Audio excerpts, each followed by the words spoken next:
Assalamualaikum dan selamat sejahtera.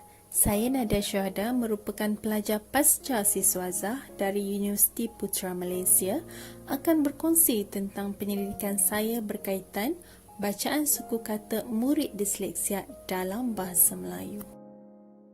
Untuk memulakan pembentangan ini dengan menerangkan sedikit tentang disleksia. Apakah disleksia sebenarnya?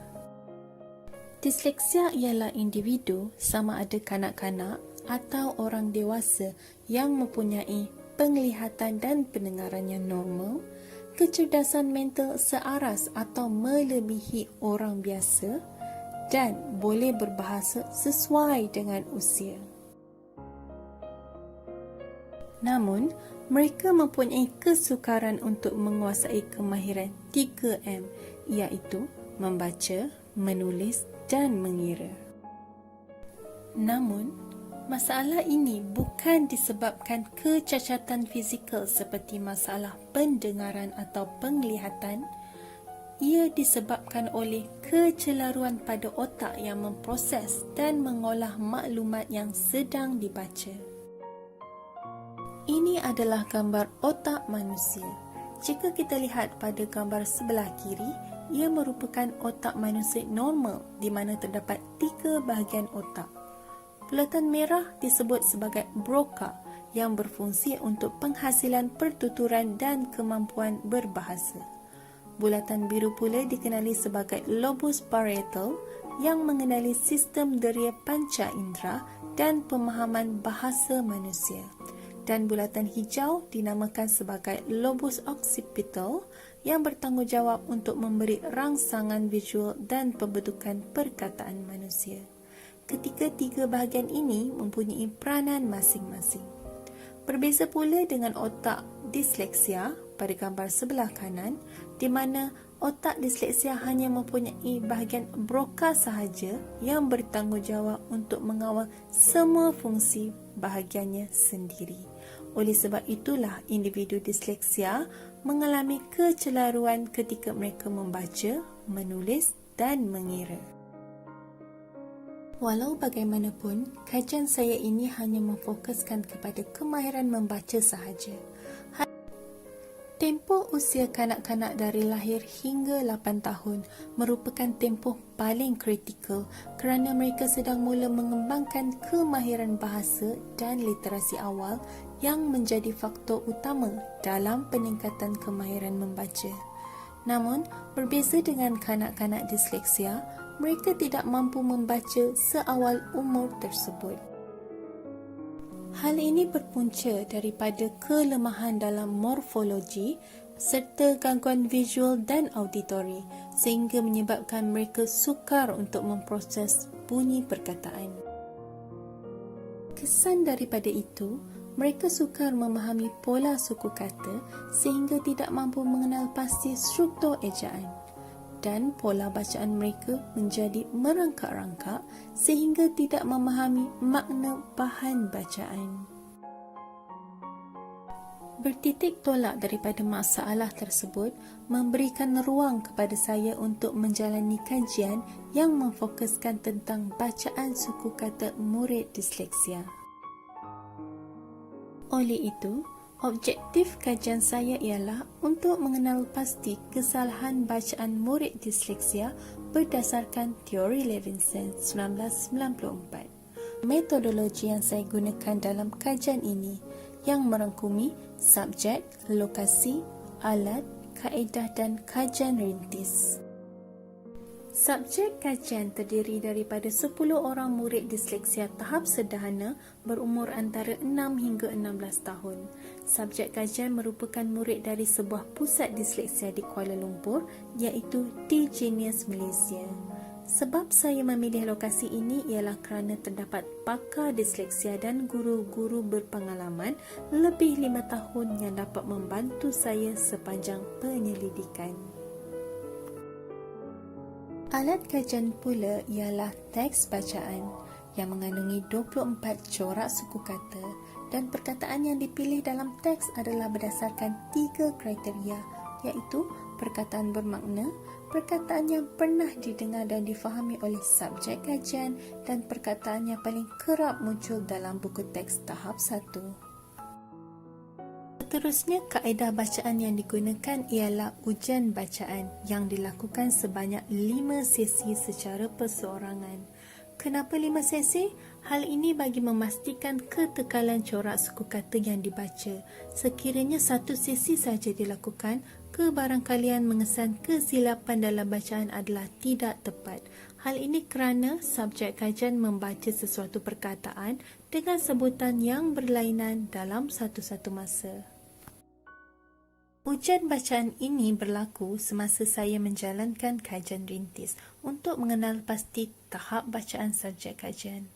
Berdasarkan kajian rintis tersebut, saya mendapati daripada 24 corak suku kata yang dibaca, subjek kajian mengalami kesukaran paling sukar untuk membaca perkataan yang mengandungi suku kata KVKK, diftong, vokal berganding dan digraf. Dan daripada dapatan kajian rintis ini, saya kemudian menganalisis kesalahan-kesalahan bacaan perkataan itu berdasarkan kesalahan bacaan mengikut teori Levinson. Menurut beliau, terdapat 7 jenis kesalahan bacaan, iaitu kesalahan dari segi pengguguran, pemindahan, penyisipan, penggantian, pembalikan, pemeluapan dan agakan atau suka-suka. Dalam kajian saya ini, saya mendapati subjek kajian menepati 6 ciri-ciri kesalahan tersebut kecuali pemeluapan. Berikut merupakan contoh kesalahan bacaan yang dilakukan oleh subjek kajian. Yang pertama, dari segi kesalahan pengguguran, subjek kajian telah menggugurkan huruf C pada perkataan longkang dan gugurkan huruf U pada perkataan limau. Seterusnya, bagi kesalahan pemindahan pula, subjek kajian telah memindahkan kedudukan huruf I dan H pada perkataan kuih dan memindahkan huruf Y dan T pada perkataan monyet. Untuk kesalahan ketiga iaitu penyisipan, penyisipan juga boleh dikatakan sebagai penambahan. Contoh perkataan tupai disebabkan subjek kajian sukar membaca perkataan yang mempunyai suku kata diftong, pai, maka subjek kajian menambah huruf C pada diftong tersebut menjadi perkataan tidak bermakna tu pagi. Hal yang sama berlaku pada perkataan digraf, sy, pada perkataan syabas. Oleh kerana subjek kajian tidak boleh mengeja digraf, maka subjek kajian menyisipkan huruf lain iaitu huruf I pada perkataan syabas menjadi siabas. Selain itu, untuk kesalahan penggantian pula, subjek kajian telah menggantikan huruf asal dengan huruf lain seperti menggantikan huruf G kepada huruf A bagi perkataan helang dan menggantikan huruf B kepada D pada perkataan kerbau. Bagi pembalikan pula, kebanyakan subjek kajian menterbalikkan huruf-huruf yang mempunyai bentuk hampir sama seperti huruf U dan N dalam perkataan pulau dan daun. Kesalahan yang terakhir adalah kesalahan agakan atau suka-suka, di mana kesalahan jenis ini subjek kajian mengagak atau suka-suka menggantikan perkataan asal dengan perkataan lain yang baharu yang tidak mempunyai makna dalam bahasa Melayu. Walau bagaimanapun, semasa saya menganalisis kesalahan bacaan ini, saya telah menemukan 2 kesalahan baharu di luar jangkaan teori Levinson. Kesalahan-kesalahan tersebut ialah dari segi pembahagian suku kata dan kesalahan penyebutan. Kesalahan pembahagian berlaku disebabkan subjek kajian keliru dengan jumlah suku kata sesuatu perkataan. Sebagai contoh, perkataan misai mempunyai 2 suku kata iaitu mi dan sai. Namun subjek kajian membacanya menjadi 3 suku kata iaitu mi, sa dan i.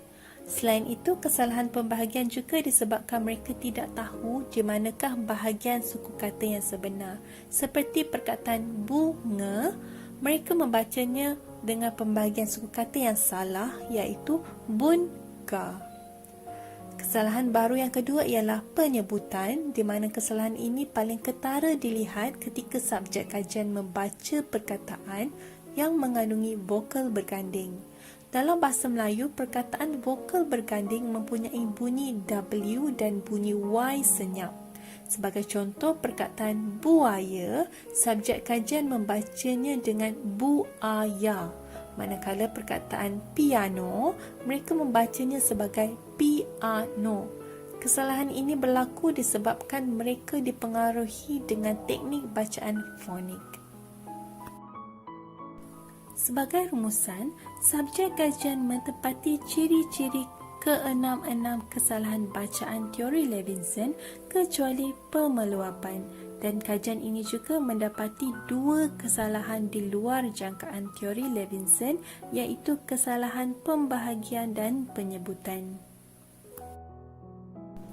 Kesimpulannya, masalah bacaan murid disleksia masih perlu diteliti dengan lebih lanjut supaya mereka dapat menguasai kemahiran membaca dengan baik. Oleh itu, ibu bapa dan guru perlu mewujudkan kaedah pembelajaran dan pembangunan intervensi secara efektif dalam meningkatkan keupayaan membaca anak-anak mereka.